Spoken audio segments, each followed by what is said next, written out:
Hello, guys. Welcome to another episode of the e-commerce lab by Ecomcy, the place for everything related to Amazon, FBA, private label, and e-commerce. My name is Vincenzo Toscano, your host, founder, and CEO of Ecomcy. And today we bring you another special guest. His name is Rafael Berti, who is the founder and CEO of Paragon, which is one of the top agencies in the space when it comes to helping you manage your brand and business on Amazon.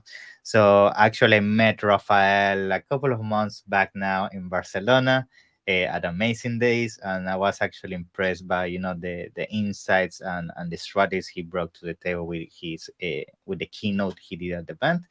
And that's basically what basically started this partnership between both sides. And for me, it's a pleasure to have you here, Rafael. And Thank you yes, I very want to much. welcome you to the show. How you doing, my friend? Everything good? I'm doing great. I'm doing great. Fantastic. I'm here in Denmark, enjoying the weather. Yeah, amazing summer, right? Like Uh, the coconuts and everything. oh yes, it's amazing. No, you're in London, so it's not that different, anyways. I know. We are almost in the same page, bro. I feel you.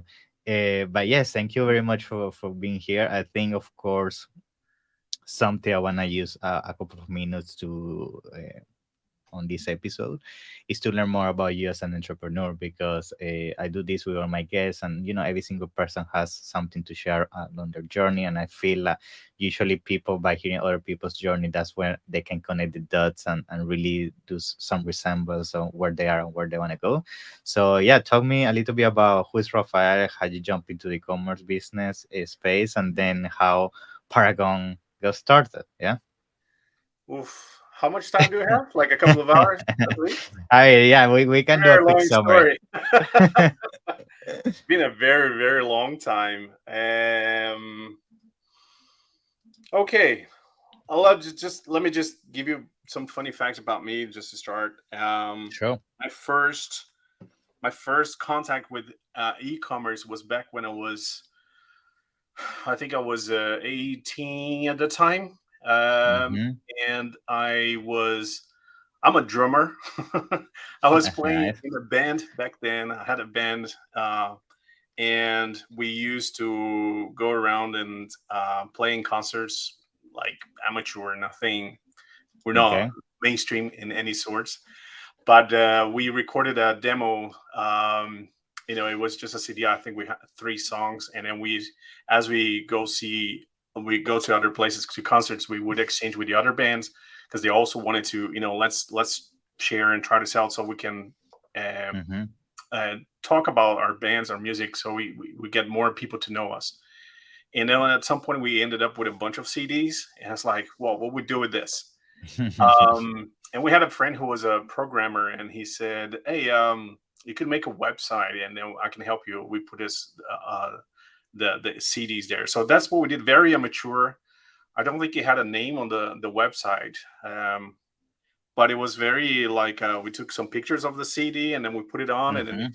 people wanted the CD, they would email us, and they say, "I want a CD. Check if this stock is available." So we say yes, and then we send the by email. We send the instructions. So this is our bank account. They need to make a Nice. deposit on our bank account. Then send a Wow. copy or fax the copy of the receipt. We control to check the payment was actually on our bank account. Wow. Then we get the CD, and then we send to the person. The whole process took What like, a nightmare, man. yeah. I mean, at Yeah. that time we didn't think it was so bad, but we had no idea. I didn't even know it was called e-commerce. Yeah, of course. E-commerce Yeah. wasn't really a thing back then. Mm-hmm. Um, I wanted to try to figure it out to make it easier for the customers, for the people, the fans. Mm-hmm. Yeah. And then I wanted to get some credit card payments, but then, well, I'm from Brazil. I'm originally from there, and there things were very bureaucratic, and you had to open Yeah. a company. You have to earn a certain amount before you could get Mm-hmm. an approval by Visa or something like that. I was like, I'm not a business person. I just I just want to sell the CDs. And then my dad actually he came up with the idea. This was in the time or when Napster was a big thing, and he said, "Why don't you sell the MP3 then?" And Mm. I was like, "Nah, too complicated." But I Yeah. was like, "Yeah, if I had done that." Yeah. Maybe you would be now on the beach instead of where you are. So that was our first experience. Unfortunately, it didn't go too far because the guy who, my friend who was in charge of sending the CDs, they made a mess. Yeah. Started sending the CDs to the wrong person or the wrong CDs to the customer, and Mhm. then it didn't go forward. But so that was my first online experience of selling online. Then Mm. fast forward to 2008. I was living in London actually. Okay. Nice. Um, in 2008, I was working for a retailer, shoe retailer in Camden Town. Mm. Um, and we had, 2008 was a whole downturn for the economy everywhere. A lots of shops were struggling. Many shops on our Camden High Street, they shut down and, well, everywhere. So it was a big crisis worldwide. And I remember my boss, he had we had a warehouse in Camden, and my boss, I overheard him complaining with the manager. They're like, "Hey, we're not making any money. We need to shut down the warehouse and bring everything to the stores because it's too expensive." And Yeah. I was thinking, wow, there's no chance we can put all the stock in the stores because the stores are small. The stock was huge. So I actually said to the manager, I say, "Hey, I overheard the conversation. What if we just open an account on eBay? eBay was a big thing back then, and then let's open an account on eBay, and we can send the shoes from the warehouse anyways. Because I mean, we don't need anything else. We just need Yeah. a Of course. computer and send stuff over there." And then he said, "Yeah, let me talk to the boss." And apparently the boss liked the idea, but he got like an intern to start the Yeah. accounts, and that's basically how the e-commerce team started. It was this guy who had no clue what he was doing, but he started and he started Wow. selling, and then more people added was added to the team, and then at some point they wanted to do oh yeah, Amazon also a few months down the line, Amazon invited them because Amazon at that time they were opening the fashion category, Mm-hmm. That's right. which before it was only books, right? Amazon was they had been in the UK for a long time, but up until that time they only sold books, so they were now open new categories. Fashion was one of them, so they invited many sellers to open up a store on Amazon and start selling. So that was the chance. That's when I came in. I joined the online department, as we call it. Yeah. I had no clue about Amazon. Had no idea. I had to learn from scratch, like how to list a product. I had no clue about the UPC numbers. I had to learn all of that. The Mm-hmm. GS1 codes, the barcodes, and back then we were cheat the system many ways. A lot of people buying used barcodes. That was a huge mess, I know and that thing was a mess, it man. I was remember. wild. I But in know. a way, it was a lot more simple than it is right now because there was no Amazon advertising. That's true. Hmm. Um, so you could make a lot of sales organically. Basically, the game was who had the best price. Yeah. That was it. So what we a lot of people would do, and that was one of the main differences between eBay and Amazon back then. It's because if Hmm. you go on eBay and if you type in the name of a product, let's say a Converse All Stars Black number, I don't Hmm. know, 40, then on eBay the search result was going to be like you're going to see the same product multiple times, but each one of those is a different seller, right? Yeah. Amazon wanted to do it differently, so they kept like as one page for a single product, and all the sellers they had to compete for the buy box, and it's Hmm. almost unknown for the buyer, right? The buyer is not really seeing who he's buying it from. He thinks he's buying from Amazon. That concept hasn't changed much since. Actually, Amazon has always been like that, but because there was no such thing as advertising, we wanted to get a visibility, right? So a lot of people were cheating on the barcode so they can get a different listing. So when you type in Converse Black, Yeah. then you get this multiple times, and these are all different sellers. Crazy, man. And were you guys doing something now? Because it's very curious for me this period of the Amazon era. Like, were you guys doing something when it like external traffic, or you really didn't need that? Like, Oh were you yes, doing stuff like oh that? yes. Back then, Amazon actually gave us access to the email address of the customers. Wow. You could Okay. see it. I remember very well when Amazon decided to hash it, so you cannot communicate with the customer. Yeah. But back then we could. So we figured out that we could just get their email addresses and start you making an email campaign to all of these people who bought from us, Hmm. and then we offer a discount, the 15% that Amazon usually was charging us. I That's see. what we would do, and we grew the sales by a lot, a lot. Mm. That's how Wow. we also launched our website back then, and then it's like we started using the actually with both eBay and Amazon. We Hmm. started putting some products that we know were popular. We put them, we're undercut our competitors on price, just so we could get the sales, just so we could increase the number of people on our email list.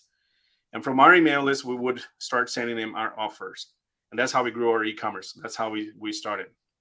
Very good. But then And Amazon changed it. And then, yeah. mhm. Yeah, I know that everything went very bad. I mean, in terms of for us as sellers, I remember when they started removing also, all the things that, like, for example, last year they started removing the things of the rebates and so many other changes that they like you cannot communicate with the sellers anymore. Like Mhm. the PPC is getting more and more expensive, and to be honest, it's getting tougher and tougher. It's like Yeah. every single day Amazon seems to get the customer side, which again makes sense because that's the slogan, customer first, of course. Mhm. But now that we're opening the conversation about all these changes that Amazon is bringing, basically giving to sellers, I want to ask you now, you that now working, with your agency Paragon and seeing all these brands under your management, are you seeing certain trends about what is now working better than other things? And this can be in general, like we can talk about here about maybe at the bring external traffic, it could be in the level of PPC or e-commerce in general in strategy. What are some of the trends you're seeing now that the Amazon is getting more and more competitive in terms of people struggling in the platform, which is a reality for some of them? Yeah, Yeah. there are quite a few things, but the one that strikes me the most, also Hmm. given the whole time that I've been selling on Amazon, I've seen a big transition and a shift in the way Hmm. how Amazon was and how it is nowadays. And personally find it almost impossible to be a reseller on Amazon. It is So it's this would mean wholesaler, a wholesale no, approach. a reseller, as in Artisan. unless you can get a really really good discount on the Okay. product, on Hmm. sourcing the product, it's going to be very difficult for you to sell like some known brands, for example. Yeah. Because back then it wasn't so difficult, right? Hmm. We back then you could get very known brands like Nike, like Adidas, Converse, as I mentioned. We did that. We were getting some high uh, high end brands. Sometimes we know we were expensive, but sometimes we could get because my boss back then he was a wholesaler, so he knew the Hmm. market. He knew where to source the products. He would get it very cheap, and then we would put it on Amazon. But and then the brands, the whole e-commerce thing for brands and marketplaces, especially, it was new for the brands, so they had no clue what was happening, and they had no control whatsoever. Um, so that was there was a time actually some of the brands approached it and they started strictly saying like we cannot, yeah, Mm, we can sell it to you, but we don't want you to sell on marketplaces, I specifically see. Amazon. I remember I don't know if it was if it is still a known brand in the UK, but we used to sell UGG boots. Yeah. The Hmm. I don't Yeah, know. yeah. They're probably still around. Yeah, yeah. Um, but I I don't see them remember that often, to be honest, but yeah, I know which one you're talking about. Yeah. there was a time. I mean, we had some Christmas where they were massive stars in our sales, Mm, and it was fantastic. But also, again, the brand was mad because they don't want anyone selling on marketplace. But what you gonna do? People yeah. want the stuff. It was a major sales channel for all the retailers. You can't simply go around. We start doing things like creating a fake profile. So Yeah. we had a profile, like a personal profile, but it's Hmm. actually a company, so nobody knows who is behind it. So they Yeah. can't, the brand can do anything about it. But what I mean by that, what back to what you were saying about the trends, I Hmm. think got a lot more difficult to become a reseller, Mm. um, and sell on Amazon because of the Amazon fees, because of the Mm-hmm. logistics. Um, Now there are so many softwares as well that you can add to your strategy selling on Amazon as well. All of this added up to the costs. Um, so unless you can get really you know very comfortable margins, it gets very difficult to sell on Amazon, on Mm. marketplaces in general. It's The whole interesting. It's interesting that you bring this actually because, and I'm sorry for interrupting. Is because you always have different versions about what is more profitable, what is not. Some people claims that the private label is the way to go. Some people claim the Mm. wholesale is the way to go. Some people claim the vendor side is the way to go. So it seems like from this conversation, I guess you have a point that maybe wholesaling is not really the way to go based on all the points you're making, or reselling, right? Basically. No, wholesaling, yes, you can still do. I mean, if you're doing Amazon vendor, Mm-hmm. um, Amazon vendor is really good in Mm-hmm. terms of volume, is in terms of growing the brand. Yeah. The issue is that again, most people, they don't really understand how Amazon operates. Most of Yes. the brands don't understand that, and then they blame Amazon. So they make a contract with Amazon, and then they don't understand why Amazon is charging all those fees, and they're just like, "Where's my margins are eroding? What's happening? What's all these chargebacks that we're getting? Nobody told us about this." Yeah. Mm-hmm. So if you can if you understand a little bit of Amazon side, when you Amazon call sellers as partners for a reason, because Yeah. when you sell on Amazon, you're partnering with Amazon, and Amazon expects that you follow their standard in terms of how fast and how accurate you are with operating your e-commerce. So that's why Amazon implemented those KPIs for how fast you answer your customers. Those things back when I started, most of it did not exist, or they were not that um, relevant. I would say. I mean, Mm-hmm. of course, we had those KPIs, but it didn't really affect much. But nowadays, it's a big deal if you don't reply your customers within 24 hours. It can hurt your business. Yeah. Also, if you take 7 days, a month to deliver your products, you have to compete with FBA now. And Amazon kind of expects that you follow the same standards as FBA, delivering within hours. Yeah. I know. Um, that's how Amazon is, and for vendor center is the same thing. So when you're delivering to Amazon, you need to Amazon is very specific about when Mm-hmm. you deliver and how you deliver the product, Mm-hmm. because of how the product will be handled. Most of what happens on the Amazon side is automated, right? People That's right. think there's someone there that is giving them the fees. Like, no, it's all machines. They don't understand. So Amazon implement rules, so you follow those rules, and as so long as you follow and comply with Amazon is establishing for you, you're actually going to do well. So we Yeah. have had cases where we were able to reduce like significantly the chargebacks that they were having and save a lot of money just on that. Mm-hmm. So basically recovering their margins with Amazon, and it is profitable. um Wholesaling. So let me actually ask you, so for our listeners, because sometimes we also get people that are just getting started from the very Mhm. beginning. Like, will you say a person starting right now with the current panorama that we know is present in the ecosystem of basically Amazon e-commerce in general? Which one would you say right now is the best approach that would be balance between a I mean, nothing is easy, but a balance between easier and more accessible and a higher chance of success based on what you're seeing right now in the trends of Amazon. Like, which approach will you say is better for Okay, most people? so you're basically asking what I would do if I wanted to sell Mm, nowadays. yeah. Hmm. If Right, given my experience and everything I've seen so far, I would definitely go maybe to create my own brand, Okay. private label, but I would try to focus on or try to find interesting products. And what I mean by interesting products, that I think, well, there are certain criteria I would look for. Mm, Nothing too big or nothing, something Mm-hmm. easy to ship.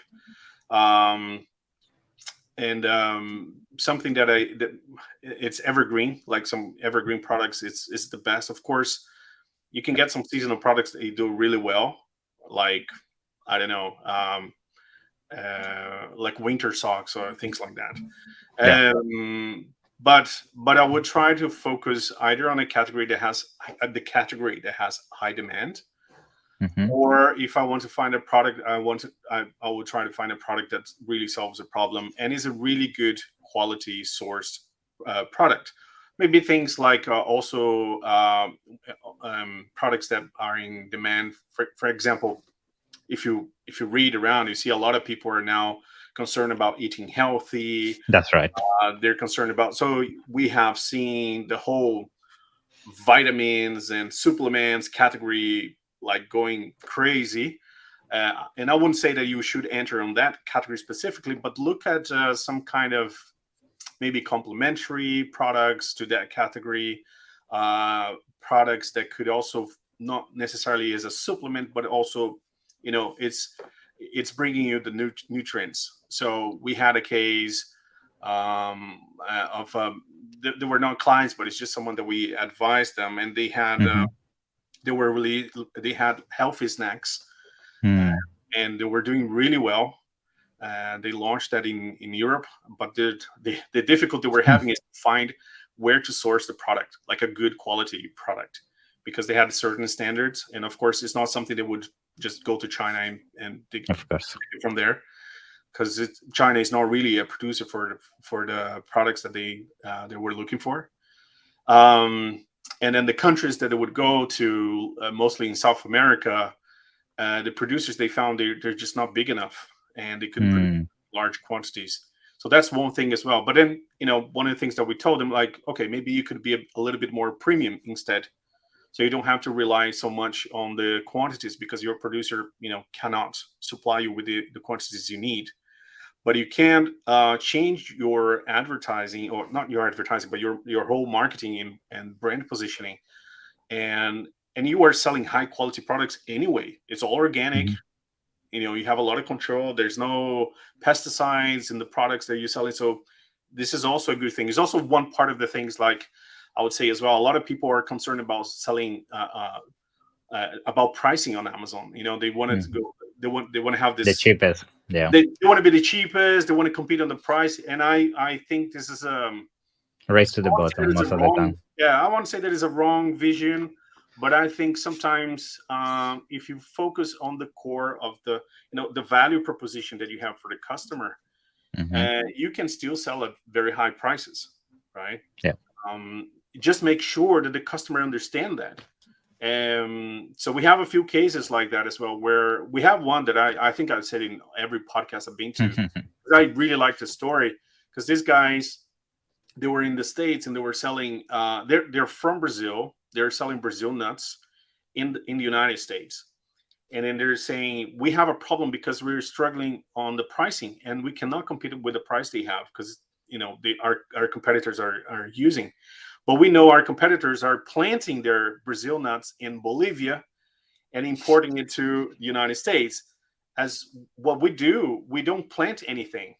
Everything is collected from nature in the Amazon, from the people who live in nearby. And we actually take 10% of our proceedings to help these people. And I was like, wow, that's amazing. Let me see this on your listing. It's nothing there.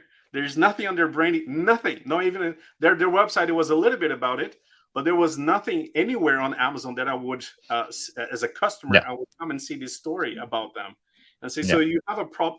Your problem is not the price that you charge. The problem is you're trying to compete on the price when you have something way more valuable to offer. You have a story to sell, and I think that's we see Amazon being every single day more and more focused on basically giving us signals that what they want you to do is to build a brand. We see how they keep releasing tools just for brands, how to keep they keep Correct. releasing badges only for specific actions in terms of environmental, in terms of specific minorities, etc. And that's clearly a way of Amazon telling you, like, the way you really are gonna succeed into the marketplace, and giving you the tools is to actually bring something unique to market, tell a brand story, rather than only do what most people do, that is go to Alibaba, put a logo on a product and call it a Yeah. brand, right? That's not a brand. So yeah, I agree. I think nowadays those days of doing that are over. I think the example you gave is super clever, because I bet, like, talking about Latin America alone, that we have experience with that. Like, there are so many unique products there, so many handcrafted, Yeah. even in terms of food, in terms of so many things, that if you find those small communities, you're gonna be pretty much the only one access to that product. That means you have no competition. You bring something unique.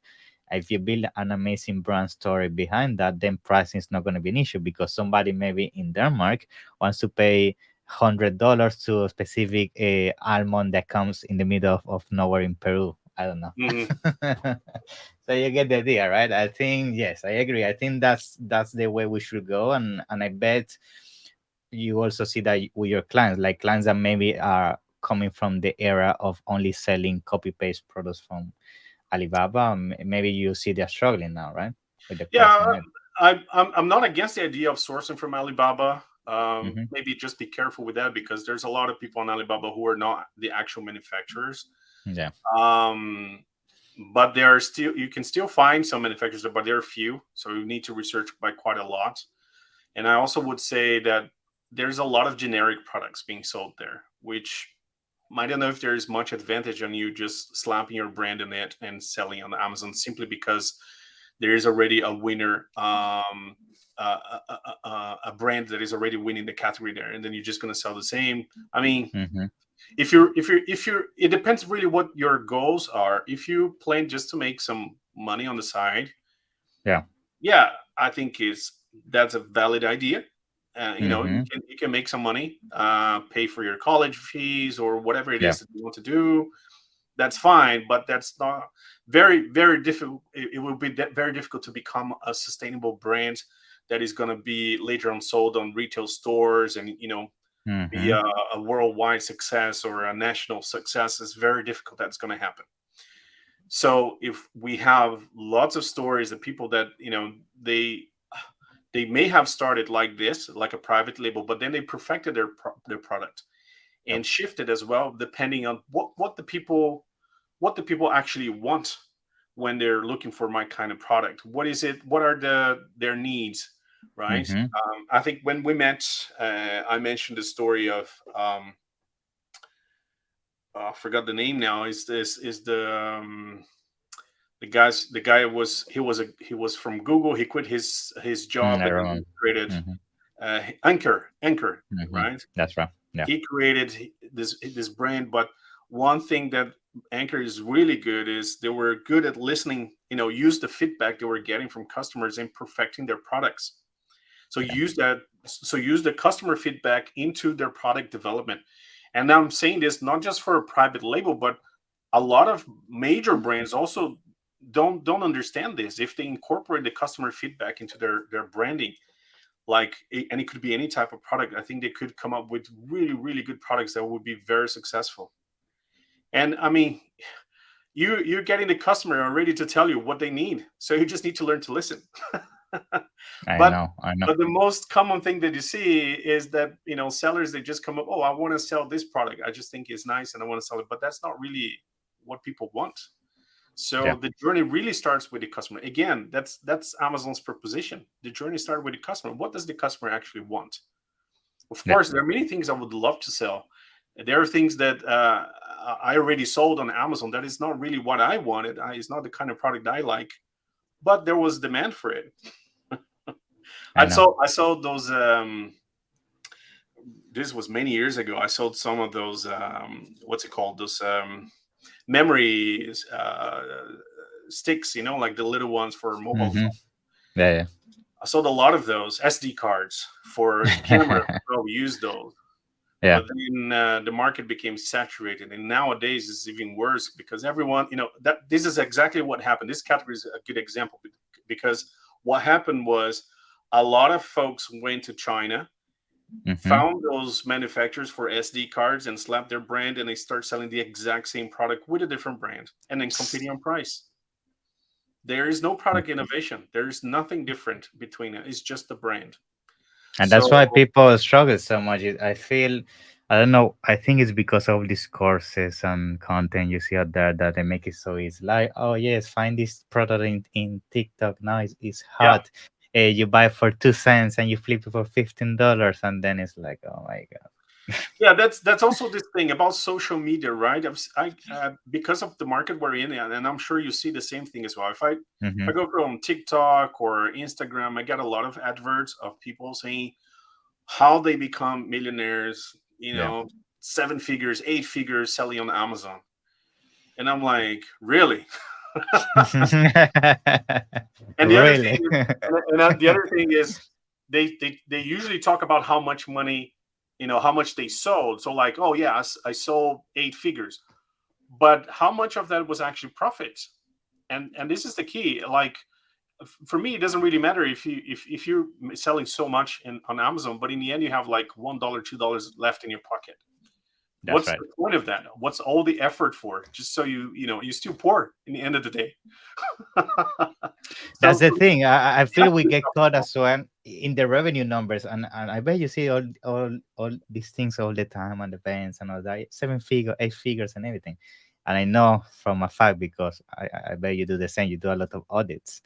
When you do the audits, they're 7, 8 figures, but sometimes they make less money than the 6 figure guy. Exactly.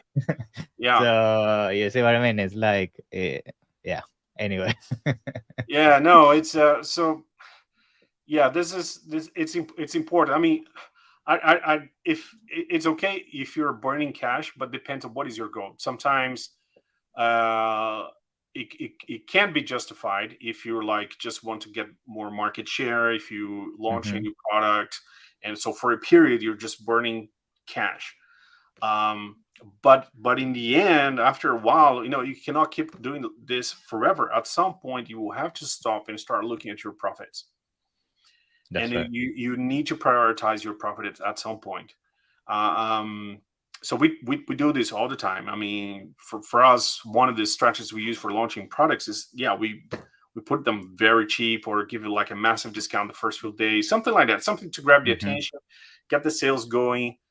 But this doesn't last forever. At some point we'll stop, and then we start focusing, okay, let's nurture also the audience we already have. Can they buy something else? Because we're not just looking for the new people that is coming to the brand, but we also want to say, okay, a lot of people now, they bought into the brand, they like the product, what else can we offer to them? Yeah. Hmm. So Yeah. we have to make the whole business sustainable, and then look at new markets. That we had guys like they were not even profitable, like sellers making 7, 8 figures as well on in the United States, and then they're like, oh, we want to sell on Europe as well, because we can't make Yeah. money here. Like, well, I know. I know. I mean, it's a conversation I have on a daily basis. I think, yeah, I think it's tough. I think, I mean, just to start concluding the conversation we're having around Amazon in general, I think trends are shifting in the sense that what things that are working now are much more different than what they used to work before. I think mm, people have to shift the mentality that Amazon is basically a place where you build your business, and that's your whole business. That's another thing that maybe we didn't touch that much, but I think people need to start seeing Amazon as a channel rather than basically their business. And this goes tied to the examples we did with the brands, like for example, taking a product in Latin America. Like if you take a product from Latin America, I don't think it would be wise to only offer this on Amazon. You can have your own website, your social media, TikTok shop, a Walmart. So I think yes, that's the conversation people need to start having, because I think the stigma that's still attached to Amazon, that unfortunately is what creates sometimes the negative side, is that mm, people think that Amazon is a place that you can just go on Alibaba, flip a product, and that's what they call a brand. So I think a lot of people missing that foundation of what is really a brand. And that's why when they go to Amazon, the only thing they really have to fight for is PPC. And we know some categories you're paying $5, $7 per click, and what you're yeah. gonna do if that's your only shot, right? So Mm. Yeah. But Yeah, yeah, that's the thing, this, you know. I'm just thinking this conversation can go a lot longer because I if we know, go into details of this, there's I so know, I much know, more I could say about it. I know. That's why I think for sure we need to do a second edition of this. Yeah, I mean, you have so much knowledge around this, and I think it's just an intro to about or a genuine conversation about what is going on in the e-commerce space and some of your experience. I think for sure people is gonna get some insights, especially those getting started and take this and put it into their books. But yeah, other than that, for sure I want to thank you for being on the show. And by the way, before we end the show, I know you also support Amazon sellers, so I want you to please tell us in summary a little bit what you guys do, how people can reach out to you, and if they have any questions about this, how they can find you. Yeah, yeah, of course. Well, first of all, thank you very much for inviting me. It's an honor to be here. Very problem. pleased to be able to have a very quick chat with you. I hope this was useful for everyone watching us. Paragon is based in Denmark, but our team is international. We work remotely, pretty much all of us. I'm the only Mhm. guy here in Denmark. Everybody else, it's in In the different. beach. Yeah, like some of them are actually. They work from everywhere, and that's the beauty of it. I like it. I can't imagine myself having like a lot of people around me. I'm an introverted guy, believe it or not. So Mm, um, but that's how it is. And we've been serving customers here in Europe, US, and we also opened an office in Brazil, which where we're mm, starting to pick up really well now. Um, but the reason for Brazil is mostly because there's a lot of Brazilian customers who are wanting to sell in the US. So they I came know. to us, and then later they realized, hey, we also want to do Brazil. Can you also do Brazil for us? Like, yeah, no problem. Hmm. So we do have we are a Amazon partner agency, and we develop very good relationship with Amazon here in Europe and in Brazil as well. We actually provide work to Amazon in Brazil. Um, and so yeah, so if anyone wants to reach out to us, Hmm. you come to book an appointment on our Yes. website. Can also send me an email if they want to chat about anything specific. My email address is Rafael at Yes. paragonagency.com. And you can also hook up with me on LinkedIn as well. Always available. Awesome. I'm making sure to put a note here about all this so a team can put it in the description. But yes, guys, if you have any questions, feel free to reach out to Rafael. He has a lot of knowledge in this space, especially if you're a Latin American listener, you want to expand, you already know he has some case study that American help you. Yes, But absolutely. yes, thank you, Rafael, and looking forward to see you soon, most likely at some of the upcoming events. Yeah, thank Yo, you. that's for sure. Thank you very much, Vincenzo. Pleasure. Bye bye. Bye.